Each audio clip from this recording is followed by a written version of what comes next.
Muchas gracias. Con nosotros habla por la radio, sino que ahora le agregamos un poquito de imagen, ¿no? Y radio también, las dos cosas. A quien fuera embajador argentino en Cuba. Dijo Julio Solana el cuchuflito. El cuchuflito tal vez. El nombre original. Sí. Ha quedado en el tiempo, Julio. Bueno. Y si no sale. Se enojó porque le dije el chueco. Y nadie sabe que le decían el chueco cuando jugaba al fútbol. Sí, era y siempre le decían el chueco. Pero siempre fue el chueco. Claro. Sí, 9 de patronato. No, de ministerio. Pero me arrancó De a ministerio. ministerio. Se te van a enojar. Un muerto, dos muertos. ¿Sí? Miren los negros el puerto. Iban los negros al puerto. Ese era el. Claro. ¿Cómo andas? Bien, muy bien. Sí. Jubilado, en paz. Pero no puedo desprenderme de analizar todo lo que pasa en el mundo, no solo en la Argentina, ¿no? Vos me parece que estás como los tipos estos que pertenecieron a los organismos estos de Macri, ¿cómo era? El servicio secreto, La AFI. La AFI, todo esto. ¿Por la información que manejo? No. Voy a decir, no puedo dejar de pensar. Claro, vos viviste toda la vida, primero de tu laburo de profesor. Sí, 10 años. Y después la política, ¿sí? Y la verdad, una vez que te metés en esto, no podés dejar de hacerlo. Está como los espías, claro, ¿sí? Que formaban la parte orgánica, inorgánica, y que dicen, no, se fue el gobierno, yo me fui. No, mentira, nunca se van. Se van, pueden dejar de cobrar, pero nunca se van. No, en algunos casos ni siquiera eso, en algunos casos. Bueno, no pasa todo. lo mismo, como es el caso de Cuchu, que estuvo también. Pasa con aquellos que han trabajado en el servicio exterior. Sí. Digo, uno dice, me retiré, pero bueno, siguen teniendo esos lazos. Si hay algo que te queda en la agenda, que es lo importante. De todo esto, lo importante no es el cargo, es la agenda y los contactos. Que hoy los tiene. Toca un botón y aparece uno enseguida. Por su trayectoria, por los favores, por 10.000 cosas, y los tiene. Y ahora dice que se va a dedicar nuevamente a la política y bueno, y va a ser diputado. No sé si provincial o nacional. Yo cuando empecé la senaduría, cuando fui candidato a senador, porque todo el mundo me decía, fuiste 3 veces diputado, siempre había que pelear para ser diputado. No es con la ley Castrillón que yo fui diputado. Yo fui diputado con la gorra, con la gorra, claro. Cuando ser diputado había que pelear en el territorio mano a mano contra el establishment diamantino, contra los troceros, los reyes. Ajá. No eran peleas. Yo, para ser candidato a diputado, con el que yo llevaba intendente y senador, debíamos sacar el 50% de lo que necesitábamos para ganar la general, en una interna, en una interna. Vos sabés bien lo que se movía, lo que fue la Cafiero Menem. Y eso mantuvo muy vivo el peronismo y ganadora el peronismo, la interna partidaria, donde el partido, como bien decía el general Perón, era la herramienta electoral, nada más, no le daba esa importancia Perón al partido, sino Perón le daba importancia al movimiento nacional, que lo acaudilló Rosas en su momento, después Irigoyen y después Perón, y después nadie más. Ese movimiento nacional, Perón lo expresaba, por ejemplo, lo que fue el Frejuli, que fue el Frente Justicialista de Liberación, en donde estaba de vicepresidente Solano Lima, la derecha conservadora argentina, y el colorado Abelardo Ramos, representante de la izquierda nacional. Y le daba, por ejemplo, la gobernación a Silvestre Beñi en Santa Fe. Es decir, que los frentes no se hacen, che, vení, te llevo de quinto diputado. Se construye. Claro. Pero claro, eso lo podían hacer los estadistas, los líderes naturales, como el general Perón. Hoy, después de la muerte de Fidel Castro, creo que ahí latiendo queda una sola estadista, que es Angela Merkel. Bueno, es decir, lo de Inglaterra, que el primer ministro dure 45 días, creo que duró, una cosa así, volvió el que estaba. Bueno, son cosas, Macron, un buen chico, un buen presidente, el presidente de Canadá, me gusta, es gente joven que puede llegar a ser estadistas y marcan algo en la agenda internacional. Pero hoy la agenda internacional lamentablemente está conducida por entre un 3 y un 5% de la población mundial que nuclean el 90% de la riqueza.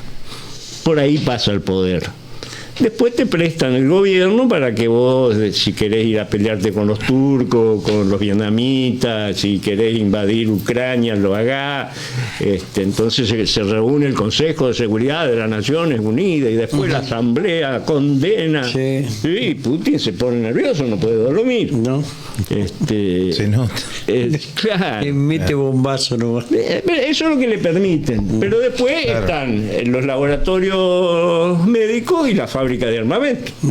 Es decir, entonces dale con la guerra porque... Y no porque se vencen los armamentos. Pero por supuesto. Claro. Entonces, las municiones a nosotros nos van a regalar 2 o 3 aviones para que los chicos puedan seguir aprendiendo en la escuela de aeronáutica. Bueno, esto es así. Dijo Rubén, ya me lo contagió. Esto es así, claro. O sea que después que lo dijo Cucho, yo lo venía escuchando, pero después que lo dijo Cucho, cada vez que dice esto es así, no cuando estoy con él acá, pero cuando lo escucho en la radio, dice esto es así, yo automáticamente me acuerdo. ¿Por qué así? Una sentencia ya. Bueno, esto es así, una verdad. Yo le saqué el de alguna manera. Claro. Lo cambió. Y lo cambió por esto así. Ahora apareció de último. Va a aparecer otro. Va a aparecer otro latillo. Sí, siempre aparece algo. Esto es así. Yo no te decía que cuando opté por ser candidato a senador para demostrar de que yo podía ganar diamante por los votos, ahí tomé la decisión que era mi última actividad en la actividad política, que cumplía terminado ese mandato los años necesarios para jubilarme y bueno, ver la cosa un tiempo desde afuera, ver qué pasaba. Pero extrañas, ¿eh? Te digo que no. Te digo que no. Hoy para que un personaje, qué sé yo, a ver, Casareto, no lo voy a decir, Casareto es la alegría de los chicos, pero estamos mal. Y de los grandes también. Estamos mal. De las abuelas. Estamos mal. Entonces, creo que hay que... una vez me lo dijo un cura, yo lamentablemente siempre quise y no tuve paciencia de leer la Biblia, pero dice que en la Biblia dice que hay que el grano de trigo se tiene que podrir para que nazca una planta nueva. Y yo creo que por lo menos en nosotros tiene que pasar algo de eso para que nazca algo nuevo, porque me cuesta entender un frente de todos donde aparentemente el kirchnerismo es socio del justicialismo en el frente de todos, pero que el segundo referente del kirchnerismo, que es el hijo de la principal referente, que es Cristina Fernández, sea presidente del justicialismo en provincia de Buenos Aires. O el kirchnerismo, ¿es justicialismo o es kirchnerismo? No entiendo esa combinación. Pero eso es lo que te venden los medios. ¿Cómo? Que el kirchnerismo... Hablar de kirchnerismo, porque ellos mismos no hablan de kirchnerismo. De hecho, Cristina, Cristina en este último tiempo... Pero marcan la diferencia. Bueno, pero son los medios los que marcan la diferencia. No, pero eso también. Ellos no se hacen auto... El presidente toma decisiones y Cristina lo cruza sin ponerse colorada. No, recién dijo el Pato ahí que no tiene frenos inhibitorios y que dice lo que ella piensa. No se puede quedar callada. Pero no es así cuando vos tenés una responsabilidad tamaña. Porque ¿cuál es el problema de no solo de la Argentina, sino de algunos países de la región? Es la falta de credibilidad. Es decir, ¿por qué no vienen las inversiones? No porque no tengan ganas, porque la Argentina no da confianza. Y lamentablemente se puso macrista. No se puso macrista, no. Marca la realidad, que todo esto es una cuestión, no de política, sino... Yo te digo, vos tenés capital, vos tenés un capital afuera, tuyo, sea de un argentino, sea un extranjero. ¿Va a venir a invertir a la Argentina? Lo más probable es que se vaya a Brasil, sí, lo dudo, que tiene deflación, que un punto de crecimiento de Brasil significa que nosotros crecemos 0,25%. Un punto de Brasil significa que nosotros crecemos 0,25% porque nosotros le vendemos autopartes, le vendemos muchas cosas a Brasil. Por eso el triunfo de Lula para no solo para la región, sino fundamentalmente para nosotros, para los argentinos, tiene vital importancia para el futuro de la economía argentina.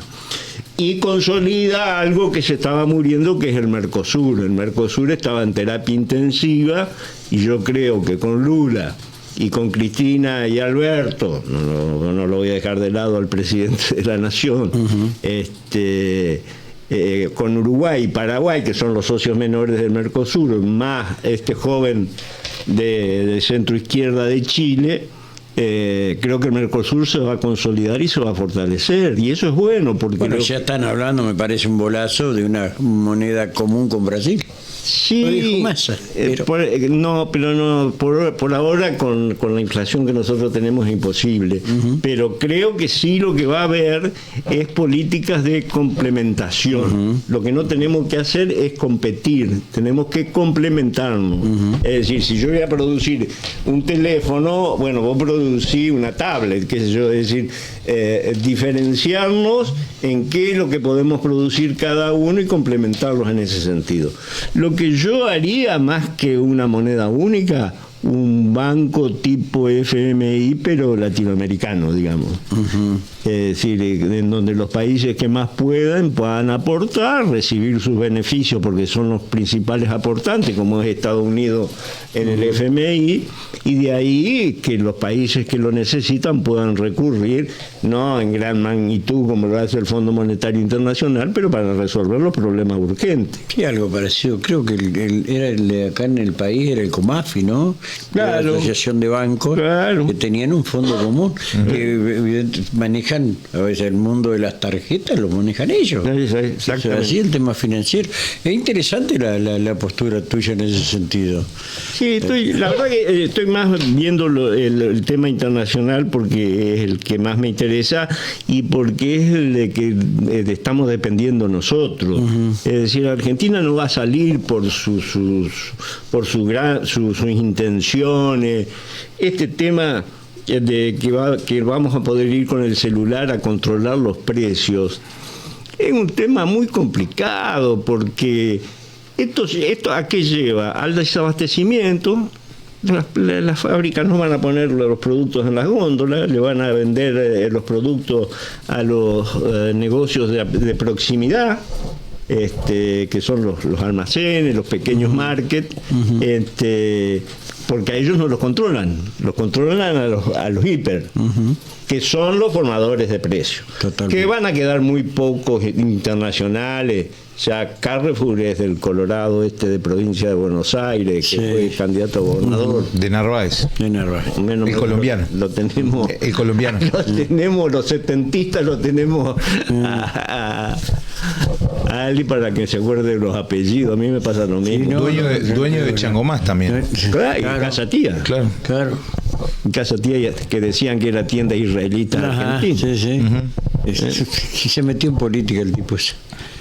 Y le gusta. Y no, pero la maneja igual. Que se metió en A24, que es el dueño de la obra social. Velocopit. Y bueno, porque le gusta, porque lo llevan, le dan cosas. A Manzano le saca un poquito de plata. Es fafa también. Claro, es así. Pero bueno, ¿qué va a hacer? Tenemos que aceptar la realidad tal cual es. A veces decía Cachito Schiavoni, con su poder de La segunda vez que lo nombran en este programa, Cachito. Cachito decía que la realidad no es la que nosotros queremos ver o que nosotros interpretamos. La realidad es la realidad. Entonces nosotros a veces creemos que la realidad es una y hacemos de eso una entelequia. La realidad es la que muestra la gente. Y tampoco coincido con que estamos tan mal. Yo no creo en ese 40% de pobreza.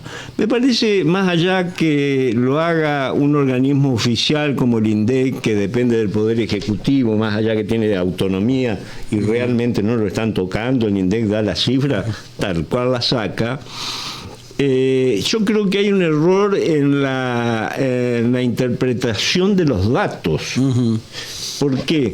Porque hay un gran porcentaje de trabajo en negro que quiere seguir en negro porque estando en negro reciben los beneficios que le da el Estado. Y aparte el fruto de lo que hacen. Pero al yo verlo en negro, ¿a dónde lo incorporo? A la línea de pobreza. Claro. Y cuando a veces hasta en la línea de indigencia, pero resulta que recibe los beneficios del Estado más un sueldo en negro. Que muchas veces obtiene más dinero que un trabajador registrado. Pero por supuesto. Y cuando a veces... lo cual no está bien, porque alguno dice, no, que esté todo en negro. No está bien, pero bueno. Es lo que vos decías, es la realidad. Está bien. Es la realidad, es la realidad. Bien, cada uno se defiende con lo que mejor puede. Córdoba despegó cuando el mejor... me cabe en la general de la ley por ser amigo, el mejor gobernador que tuvo Córdoba, que fue el Gallego de la Sota, bajó los impuestos en Córdoba. Entonces, ¿qué hizo al bajar los impuestos? Amplió la base tributaria y recaudó mucho más. Es decir, yo cuando te veo a vos, yo la tengo la boleta en la mano, ver la cantidad de impuestos, doble tributo, triple tributo, municipalidad, provincia, nación. Yo pago por mi casa en Diamante, tiene más de 100 años, era la casa que construyó mis padres cuando se casaron, 87.000 pesos de impuesto inmobiliario provincial, una casa de 100 años. No sé... creo que deben cobrar por los metros cuadrados. Sí, es un solar, pero bueno, tiene 100 años, digamos. A veces las casas se pagan sus impuestos como a veces los autos por el tiempo que tienen. De todas maneras, yo creo que el problema en la Argentina no es económico. Te lo dije alguna vez y no me gusta repetirlo mucho. El problema es eminentemente político. Si no se resuelve el problema político, nosotros no vamos a resolver el problema económico. Pero es el problema político de credibilidad. Sí, es fundamental. Claro, pero si yo tengo, como dicen, la grieta, lo de la grieta existió en la Argentina desde siempre. La grieta no es un problema contemporáneo. Es decir, crudos contra cocidos, personalistas, antipersonalistas, unitarios, federales. Siempre hubo enfrentamientos en la Argentina que nos dividían, pero siempre había un punto que nos unía, que era el bienestar del pueblo y la grandeza de la patria, como decía el general Perón. Acá esto se deja de lado, lamentablemente. Y te digo que, por ejemplo, fallamos en algunas cosas.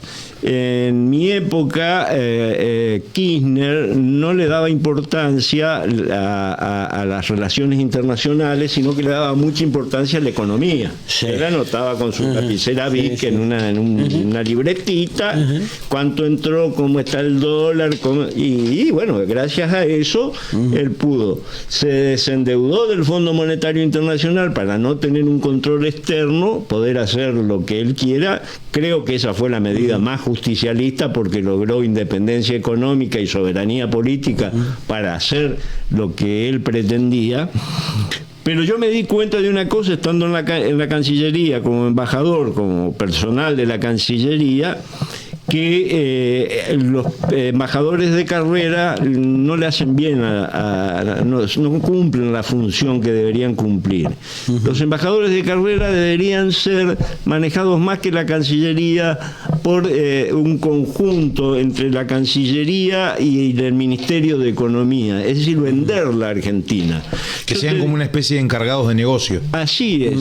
Yo, cuando llegué a Cuba, Argentina le vendía a Cuba 30 millones de dólares por año. Cuando yo me vine le estábamos vendiendo 900 millones. ¿Por qué?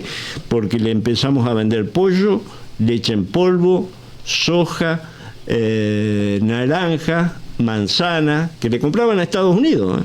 Cuba le compra a Estados Unidos. Sí, Estados Unidos le vende. Sí. Además, vos viste lo que es lo que ellos llaman oficina de interés de Estados Unidos, que es la embajada de Cuba frente al malecón, que es un edificio en torre fantástico, con 40 combi, con 50.000 marines. Y bueno, digamos que este embargo es funcional tanto a Cuba como a Estados Unidos. El día que se levante el embargo, Cuba y tengan que blanquear todo. Pero el problema es que Cuba quiere que se levante el embargo porque el turismo norteamericano le aportaría a Cuba el equivalente a un presupuesto. Y vos sabés que el yanqui es desesperado por ir a Cuba. Que es 5.000 millones de dólares por año. Yo recuerdo cuando... Creo que lo trajiste al canciller cubano. Sí. En su momento, en una conferencia de prensa en Casa de Gobierno, y que él dijo que muchas veces en Cuba hacían la excepción de sellarles el pasaporte, de no sellarles el pasaporte a los turistas americanos, justamente para que no tengan problemas. O sea, viajaban a Cuba haciendo escala en Centroamérica, y cuando llegaban a la isla no les sellaban el pasaporte para que no tuvieran ningún tipo de inconveniente. Por supuesto. Imagínate si todo eso se puede blanquear, se puede transparentar lo que significaría para Cuba. Bueno, pero hay muchas cosas por hacer. Por ejemplo, yo fui y recompuse las relaciones diplomáticas con Cuba, porque la habíamos perdido con De la Rúa, cuando Fidel le dice a De la Rúa, me votas, porque De la Rúa hace votar al canciller en Naciones Unidas, no vota en contra del bloqueo, sino que vota a favor del bloqueo. Entonces Fidel se enoja y dice, De la Rúa me vota. Lo hace venir el embajador que hacía 72 horas había asumido, y en esas 72 horas había diluviado en Cuba, así que no pudo conocer ni siquiera La Habana Vieja. El embajador que me acompañó estuvo muy gentil, me acompañó cuando asumí. Fue Bielsa, fueron los ex embajadores que habían estado antes del periodo de la Rúa. Y bueno, había un problema con los embajadores de la Comunidad Económica Europea, porque ellos votaban con Estados Unidos a favor del bloqueo, del embargo. Y bueno, el embajador de Alemania, que era casado con una tucumana que tuvo el primer destino aquí en Argentina, me pidió si yo podía interceder, porque yo era muy amigo del canciller de Pérez Roque. De Pérez Roque. Que cuando vino acá a Entre Ríos dijo, vine a Entre Ríos a visitarlo a Taled, y me convenció que de paso visitemos la Argentina, dijo, en el Hotel Mayorazgo, en la cena. Y bueno, entonces me pidió si yo podía interceder ante Fidel Castro, porque Fidel Castro no le atendía el teléfono. Y él escribe en un libro, si querés... Sí, el libro se llama Los últimos años de Fidel Castro en el poder, es de Bernard Welfen, y se llama Memorias de un embajador en Cuba. Y hay un capítulo, bueno, que te nombra bastante por lo que veo, y tiene un párrafo acá que dice: mientras que los embajadores de la Unión Europea se encontraban en un periodo de congelamiento permanente, el embajador argentino se convirtió en un interlocutor buscado por los cubanos. Obviamente lo que se está haciendo referencia es al caso de Hilda Molina. Y después dice, entre otras cosas, bueno, habla sobre el tema. Más adelante dice: organizamos una cena, bueno, cuando ya se había consumado tu salida de la embajada, organizamos una cena de despedida para Taleb. Era el cuarto embajador, después de los de España, Perú y México, que debía dejar Cuba al poco tiempo de asumir a causa de complicaciones diplomáticas. Nos contó que lo nombrarían asesor de Relaciones Exteriores del gobernador de Entre Ríos y que regresaría a Paraná, la capital de la provincia. Pronto surgiría otro conflicto diplomático, esta vez a causa de la construcción de dos papeleras en la orilla uruguaya del río fronterizo, Taleb desempeñaría un rol importante en el asunto. Sí, es decir, fue para mí un orgullo que me llamara el canciller y me dice: el comandante quiere hablar contigo, y el tema es la relación con los embajadores de la Comunidad Europea. Y bueno, estuve hablando con el comandante y marcó los límites, y bueno, yo me reuní con todos los embajadores de la Comunidad Europea, y bueno, esas cosas nunca las dije, me jugaron una mala pasada, la acepté. Esto que dice sobre el final lo escuchó de boca del entonces gobernador, compañero y querido amigo Jorge Busti, que Jorge no quería que yo llegara a la Argentina y incendiara la Cancillería y las relaciones internacionales. Entonces me ofrece ser vicepresidente de la región centro. Ajá, sí. Y le digo: ¿y quién es el presidente? Yo. Y le digo: pero si vos sos vos sos el órgano máximo de la región centro con De la Sota y Obey.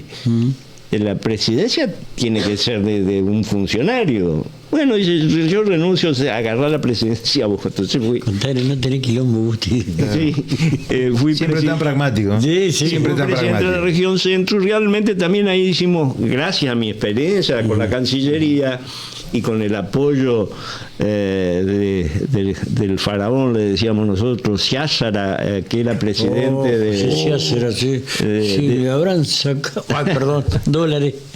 Sí, hicimos misiones. Si habrán viajado, gracias. No, hicimos misiones comerciales muy importantes a China, India, Rusia, Centroamérica y Sudáfrica.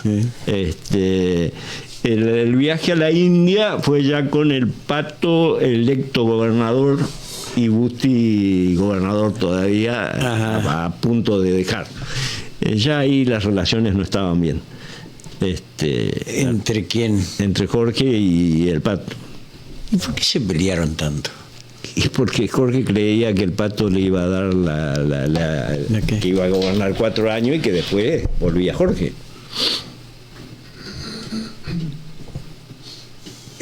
Sí. Yo le dije lo mismo en la constituyente, pero bueno, no me creyó. ¿Qué iba a hacer? No iba a ser así. A mí me tocó estar entre telones del 8706, de todas esas. Ahí para escribir un libro, para escribir una biblioteca, ¿no? Ahora que está tan de moda escribir un libro, ¿por qué no escribís un libro? Sí, necesitaría a alguien que gramaticalmente me ayude, porque no es fácil, digamos. No, claro que no. La hilación, digamos. Yo creo que los libros, por ejemplo, los de este chico Macri, que no puede decir 2 frases juntas. Bueno, los escribió a Beluto, digamos. Lo escribió Beluto. Pero por supuesto. Y yo tengo, sí, muchas ganas, sobre todo de hacer una parte de resucitar, porque lo han dejado muy solo a Pacho O'Donnell, hacer un poco de revisionismo histórico más reciente. Pacho se remite a la época de la primera y segunda tiranía de Rosas, de aquella época. Y decir la verdad sobre Urquiza, porque nosotros ahora están por hacer un homenaje, no sé qué, de la organización nacional. Cuando Urquiza fue, yo sé que muchos se van a enojar de los entrerrianos, pero fue el máximo traidor a la causa federal en la Argentina, porque el haber formado el ejército grande con parte de militares brasileños para derrocar al caudillo federal, a quien San Martín le había regalado el sable por haber sido el defensor de la soberanía nacional cuando intentaron los franceses y los ingleses en la vuelta de obligado invadir a la Argentina. Urquiza creo que se entregó al unitarismo porteño, con tal de que, bueno, vino acá, hizo capital en Entre Ríos, hizo una fortaleza que no le sirvió para nada, en el Palacio San José, tenía agua corriente, lo visitaba con frecuencia Domingo Faustino Sarmiento. Entonces yo creo que de ahí tenemos que empezar a discutir los modelos de país. Claro. Sarmiento, ¿qué decía? Viste, se dice mal, Sarmiento quería regalarle la Patagonia a los chilenos. No, Sarmiento decía, ¿para qué queremos la Patagonia? Llena de indios, analfabetos, porque así hablaba Sarmiento. Sí. Sí, bueno, si los chilenos la quieren, dejámosela. Y Sarmiento quería la pampa húmeda, rica, traía a las maestras norteamericanas, como trajo, alfabetizar. Esa es la parte que yo le reconozco a Domingo Faustino. Pero un país no es grande porque sea más chico, un país es grande cuando más territorio tiene. Si no, preguntarle a Rusia o... Claro, nos costó la primera y la segunda campaña al desierto 2 veces, Rosas al principio y Roca después. Bueno, teníamos el indio en el límite de la frontera interna, que era con Buenos Aires. Pero yo quisiera hacer un revisionismo de decir, bueno, la línea sarmientista. Después estaba la línea del unitarismo porteño con Mitre, en las batallas de Cepeda y de Pavón, que marcaron un hito en la historia argentina, y que de ahí provienen los que están ahora. Ese pobre señor que mataron, Blaquier, que debe ser uno de los pocos Blaquier que no está involucrado, sino que tiene fortuna por herencia propia. Porque en la época de Rosas, que esa es una parte que yo le puedo criticar a Rosas, se repartieron la pampa húmeda entre familias, los Altaganzué, los Blanco Villegas, los Menditegui, y después esas grandes estancias se fueron desgranando porque iban heredando, se iban peleando entre los hermanos, se iban subdividiendo esas grandes extensiones de tierra, y era lo que le vendíamos a los ingleses. Nosotros le vendíamos las lanas de la Patagonia y los ingleses nos vendían la tela hecha.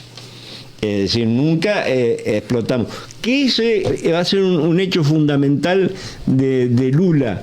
Lula va a tener un corrimiento que a muchos le va a asombrar hacia la derecha, no digo hacia la derecha, hacia el centro. Exacto, ahí está, ahí va. Porque va a buscar una política desarrollista, diría yo. Él dice industrialista, dicen los brasileños. Yo digo desarrollista porque la que mejor tuvimos fue el ejemplo de Frigerio padre y de Frondizi. Pero que es lo que nosotros también necesitamos, es decir, que la capacidad instalada que hoy está en un 60 por 70% crezca más y que haya mayor inversión, sobre todo en turismo. Yo creo que el turismo tiene que hoy competir con el campo en lo que es las dos actividades principales de ingreso de dólares al país. Y después sí buscar sustitución de importaciones. Es impresionante la cantidad de productos truchos chinos que están entrando a la Argentina. Lo podés ver. Menos mal que la aduana está trabajando muy bien en ese sentido, ¿no? Bueno, había que poner un entrerriano ahí justamente. Sí, pero de todas maneras compiten y uno lo ve, qué sé yo, hacen muy bien la publicidad, lo ve muy lindo, y cuando te llega a tu casa te encontrás con que un cachivache que no lo podés usar. Pero bueno, estas son las cosas que me tienen preocupado, y me tiene preocupado el peronismo que me dio todo, el peronismo de Perón, de Evita, el peronismo ortodoxo. ¿Cree que ese peronismo puede recuperarse? ¿Y de la mano de quién? Es muy difícil. Bueno, el general Perón decía la organización vence el tiempo, así que sí hay organización. Ahora, ese tiempo... Generalmente nosotros lo dijimos siempre, Rubén, que cuando el peronismo es gobierno, el partido se traslada al gobierno. Pero esta vez se pasaron de mambo. Hace un tiempo que se pasaron de mambo. ¿Sí? Claro. Entonces, ante la inexistencia del peronismo, de jóvenes militantes, que es la única cara visible y que una expresión que yo aplaudo es la cámpora que contiene una gran parte de la juventud, pero en el interior no, eso yo no lo veo. Los camporistas que gracias a ser camporistas han podido acceder a cargos legislativos importantes, no tienen representatividad. No tienen representatividad. Y las cualidades que tiene que tener un político, de hecho, por autonomía, es la honestidad, pero las otras dos cosas que tiene que tener es capacidad y representatividad. Y nosotros tenemos... Que no es lo mismo que tener un cargo en el gobierno. No, claramente. Nosotros tenemos... De hecho, hay una crisis de representatividad. Pero totalmente. Nosotros tenemos la mayoría de los legisladores, tanto nacionales como provinciales, total y absolutamente irrepresentativos, porque son nombrados a dedo. Porque son, lamentablemente, a esto hay que decirlo. Sí. Se lo dije hoy, que él estaba acostumbrado al dedo. Ejercía el poder de esa manera. No se enojó, ¿eh? No se enojó. Y se va a enojar, si no, pierde. No, pero no me fue mal. Nos referimos a Sergio al Pato que estuvo ahí sentado.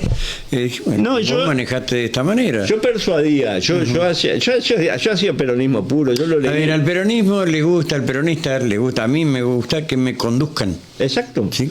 Pero que te persuadan, sí, no que te peguen. Eso, no. Conducir con un látigo no, porque viene la rebelión.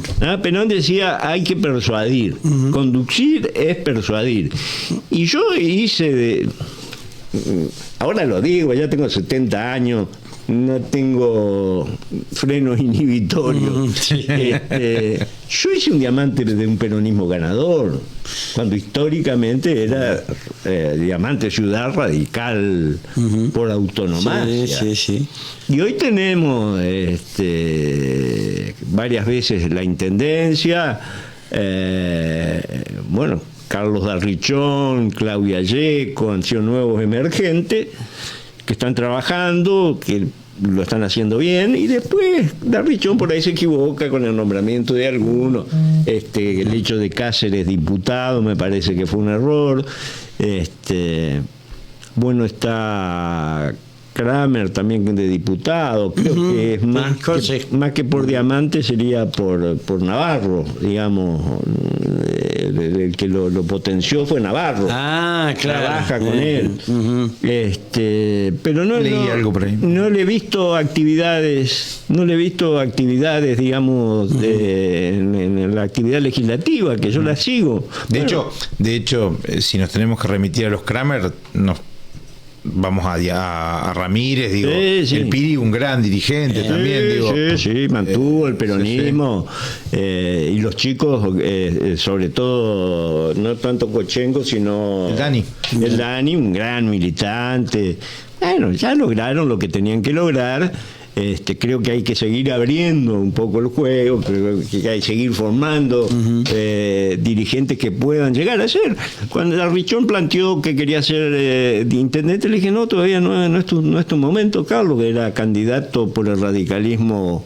Juan Sicoloví, excelente persona, parece mentira, pero hay radicales buenos. Y digo, no hay con qué ganarle a Coloví, vas a nacer muerto en la política, espera. Y bueno, al periodo siguiente le digo, no, este es tu momento.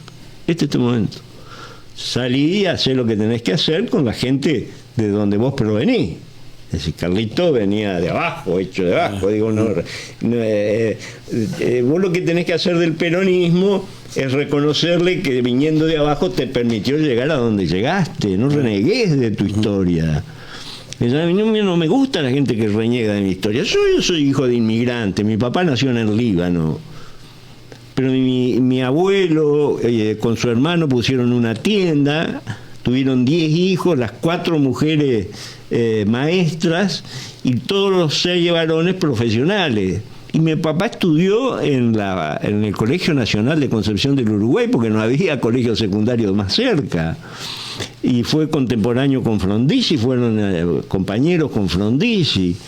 Y se iban al inicio del periodo del ciclo lectivo y volvían a fin de año en tren. Es cierto. Cucho, vos que estás haciendo, que te gustaría hacer este revisionismo actual, ¿no? Sí. Porque hay muchos que te escuchan y, a ver, o no conocieron, no se la cantaron, y vos contás lo que a vos te parece que fue. Por ahí es parte interesada, ¿no? Ahora, vuelvo un poquito para acá, para adelante, ¿no? Voy para adelante. Y en revisionismo, ¿alguna vez alguien se acordó de agradecerle a Montiel que el peronismo esté en el gobierno? Y hoy se cumple un aniversario de la muerte, creo, hoy. Sí, si no me equivoco. Me parece que en estos días. Sí, hoy me parece. Hoy me parece. Que gracias a los acuerdos palaciegos, el gobierno, yo lo viví. Alguien dijo, ¿qué vamos a hacer? Vamos a gobernar. Yo viví el juicio político a Montiel. La verdad que el enojo de los radicales no era con nosotros, era con Rodríguez Iñe y el grupo que lo acompañó a Julio. Y cuando íbamos a sesionar, que tuvimos que hacerlo en la Biblioteca Popular, que habían largado presos pero eran para ejecutarlo a Julio, no era contra nosotros. Nosotros nos sobrepoblamos de guardaespaldas y resulta que no teníamos... No tenía razón de ser. No corríamos ningún riesgo. Claro, no tenía razón de ser. Y en eso, hubo pensadores dentro del peronismo que la vieron más clara, que arreglaron con Montiel en la vicegobernación, un nunca bien ponderado ex diputado y senador nacional, llamado el Choclo Alacino, fue el artífice del voto de Laucha del Real, que cuando Laucha vota negativamente por el juicio político, yo lo tengo el Pato al lado, que era diputado, y le digo, levantemos no, porque perdemos. Y el Pato me dice, no, quédate. Ya estaba arreglado de que Montiel tenía que seguir gobernando, porque lo mejor que le podía pasar al peronismo es que Montiel siguiera en el gobierno. Exactamente. Por eso decía, ¿cuándo le van a reconocer a Montiel? Esa es una historia. Y en la vicegobernación alguna vez el Choclo, ya que le gusta hablar tanto, ahora es macrista, pichetista. Macrista. Macrista con el Cabezón Vergara. Deberían contar esa reunión en la vicegobernación, donde tuvo Kramer también, hubo varios. ¿Cuál, el Piri? Sí. Cuando tocaba, claro, el Piri era el guitarrista del trío. Pero era el intendente de Ramírez. Claro. Sí. Era uno de los pocos intendentes que había quedado ileso. Pero además era el presidente de la liga. Era medio choclista también. Sí, los Kramer tuvieron en su momento que el brazo armado en la cámara del Choclo era el Hugo Barté. El brazo armado. Y yo le dije al Cucho, tenemos que invitarlo cuando ande por Paraná. Algunas mentiras te va a echar. Sí, ya sabemos. El arquitecto de pero ya estamos acostumbrados a que nos mientan. Con el Gorila Jordán no aciertan ninguna, ni en el fútbol, ni en la política, todo lo que tocan lo destrozan. ¿Viste? Yo te decía que vos todo lo que estás tocando últimamente estás haciendo oro, por eso vine hoy acá. Sí. Es la primera vez que me muestro en una imagen. Mirá, vos no sabía que se transformaba en manos mágicas. No. Le ha ido muy bien en todos tus pronósticos, estás haciendo un análisis muy del estilo de Arturo Jaureche. Me gusta ese análisis. Y esto es así. Yo le mandé a él la frase de Arturo Jaureche, que dice: cuando el peón y el patrón votan al mismo candidato, el que pierde es el peón. Claro. Y yo digo, bueno, acá los trabajadores que votan a Macri pierden los trabajadores. Por supuesto. Entonces ese es el análisis que él hace con otras palabras, y lo decía Jaureche, un sociólogo de primera, de la época. Ahora, ¿quiénes cobraron en esa mexicaneada que le pegaron a Montiel? Porque la plata vino de Gualeguaychú. Sí, y luego cobró el Choclo. Era una Ferrari. Lo llevaron a Santa Fe, a Laucha, y bueno, le quedó algo a Laucha. No mucho, pero le quedó. Lo saquearon de camino. Murió por el Laucha, ¿no? Sí, ya hace un tiempo. Murió. Sí, sufría del corazón. Bueno,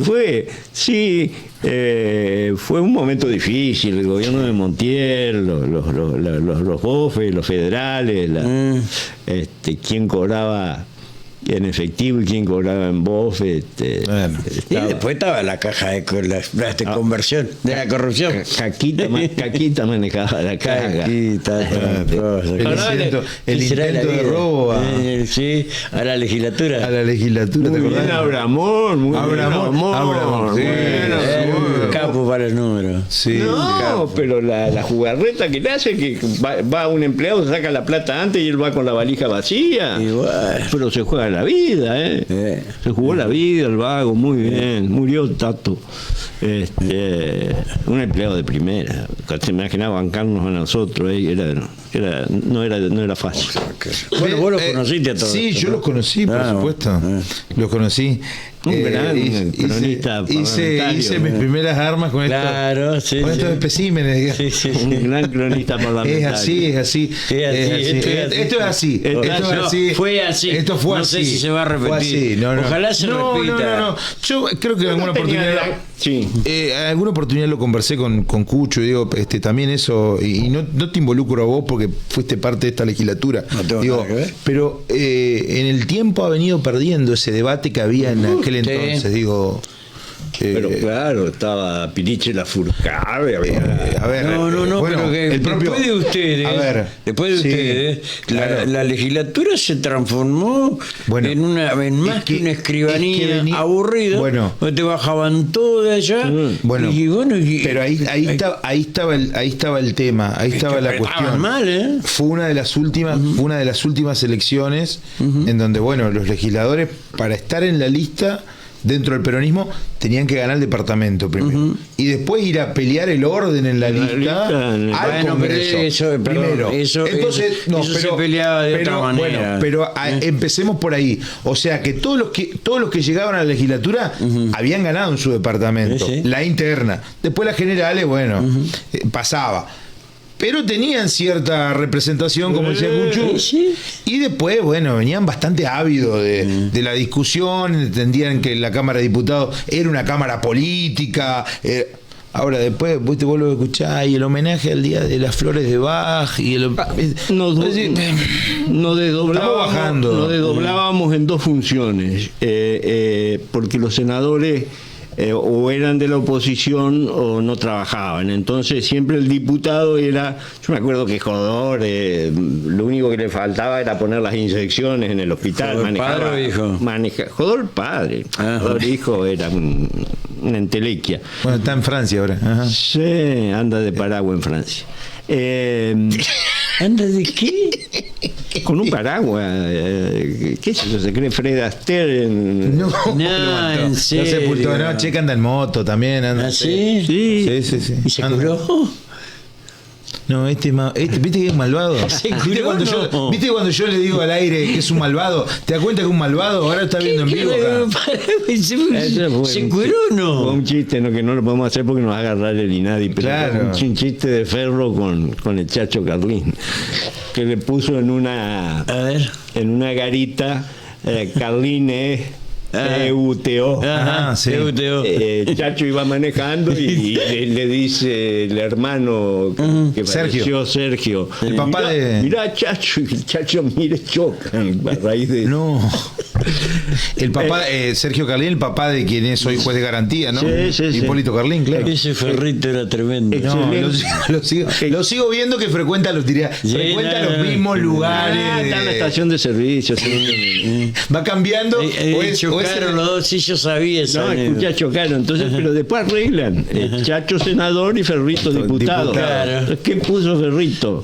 Chacho Carlín se curó. No, muy bueno. Muy bueno. Bueno, y después de ahí saltó. Claro. Después de ahí saltó al Superior Tribunal, ¿no? Después de ser senador. Sí, claro. Sí. El gran acuerdo fue la salvajada que hizo la Convención. Fue quinta columna del Superior Tribunal en la Constituyente. El capítulo del Poder Judicial es obra pura y exclusiva del Chacho con la anuencia de Rosario y otros más, ¿no? Yo quise reformar. ¿Podemos dar los nombres de los demás? Yo quise reformar la. No, yo la integraba. Yo quise reformar. No prescribió. Yo quise reformar el jury de enjuiciamiento, con la conformación. Y yo ponía que el presidente tenía que ser siempre el presidente del Superior Tribunal, pero tenía que ser el único representante del Poder Judicial. Claro. Después tenía que haber 2 senadores, 2 diputados y 2 representantes por el colegio de la abogacía. Claro, pero un salvaje, vos le estabas quitando todo el poder. Todo le estaba quitando el poder. Es el verdadero control. Claro, es el verdadero control. Es decir, sino que van a jugar los jueces a los jueces. La familia judicial. Claro, no se pisan la manguera. Nosotros, el único proceso de jury que pudimos llevar adelante y nos costó un Perú y una apretada fue cuando lo destituimos a Morel del Tribunal de Cuentas.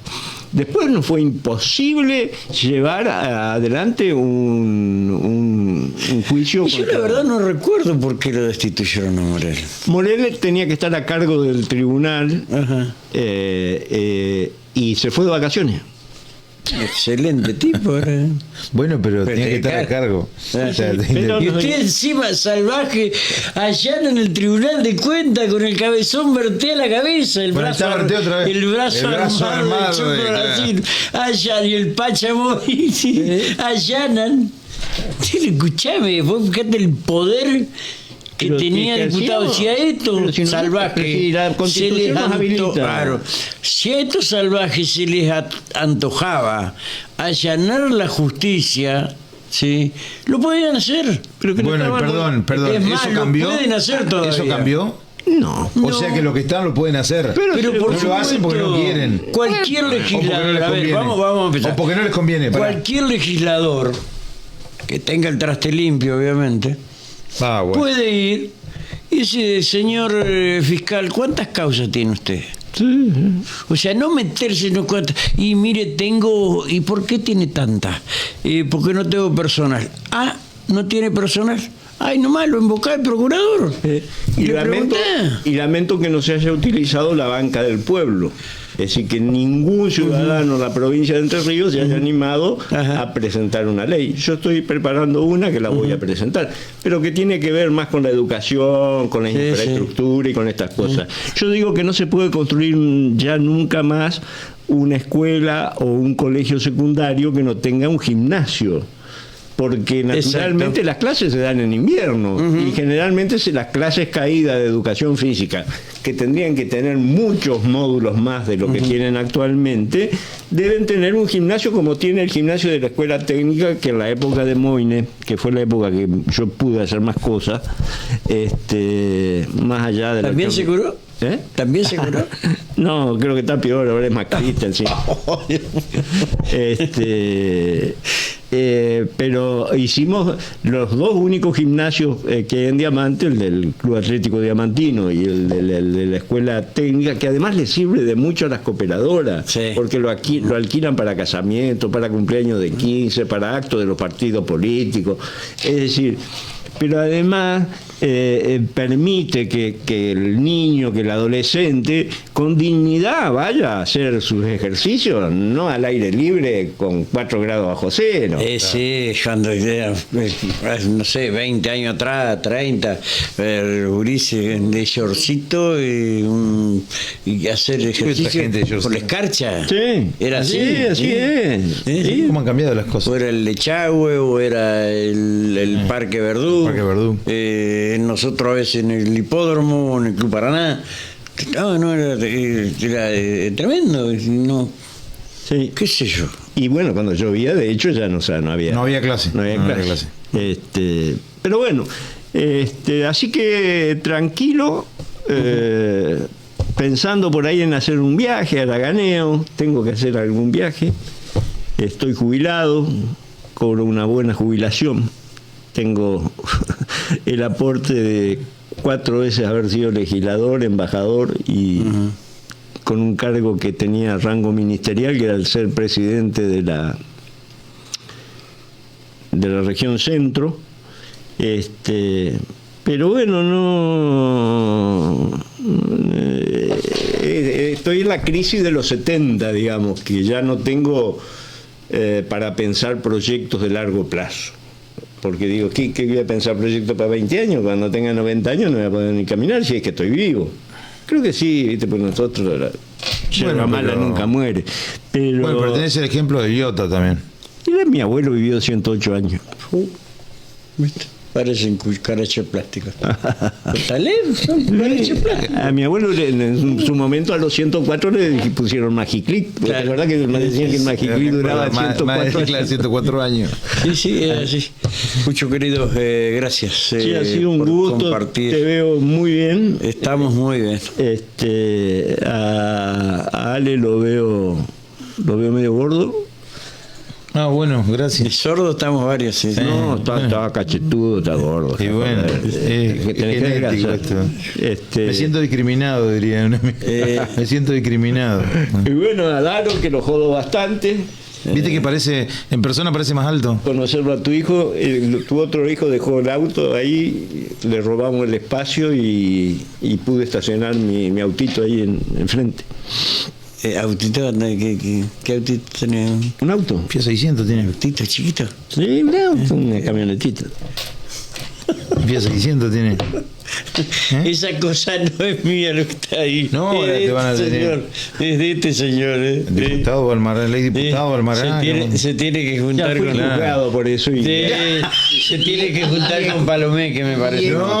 Y he cumplido. Es de la misma condena, ¿no? Pagué le he pagado a la justicia, que no es justicia según el expresidente del Superior Tribunal, que me condenó el viernes y el lunes dijo que en Entre Ríos no había justicia. Bueno, pequeño detalle. Bueno, son pequeñas que fue compañero tuyo de bancada. Sí, alguien me dijo, un radical, me dijo, mirá, Taleb, a muchos, por lo que te hicieron a vos, no podrían caminar por la peatonal como lo haces vos. Vos no tuviste condena social y eso es muy importante. No, es cierto. Y en estos tiempos... Cuando vos no tenés condena social, la condena judicial, por el desprestigio que tiene hoy el mismo Poder Judicial, ¿no? Pero esta vez que, como dijo un juez, que este tribunal, que es el más desprestigiado, ¿sí? Me cuestione un fallo, claro. Me cuestione un fallo, para mí es un honor, me prestigia más. Pero fíjate el nivel que está la justicia. Sí. Es increíble. Que bueno. Pero bueno, me alegro que a través tuyo me he enterado que hay muchos muchachos que tenían algunas pequeñas nanas se hayan curado. O sea. Se están curando. Claro. Y vieron que hay males que no hay mal que no tenía razón ese periodista que andaba en una jornada de arte y otro, no, ¿cómo andaba? Que yo, y cómo, bueno, no, ya me curé, dijo. Sí. Este fue real, Sí, me acuerdo quién es. ¿Te acordás quién era? Ojo celeste. Pero que otra basura. Una muy buena voz de locutor. Muy buena voz. Ahí tenés. Se curan. ¿Vieron? Sí, vuelve. Sí. Gente, gracias por todo. Nos reencontramos el próximo miércoles en este espacio. Mañana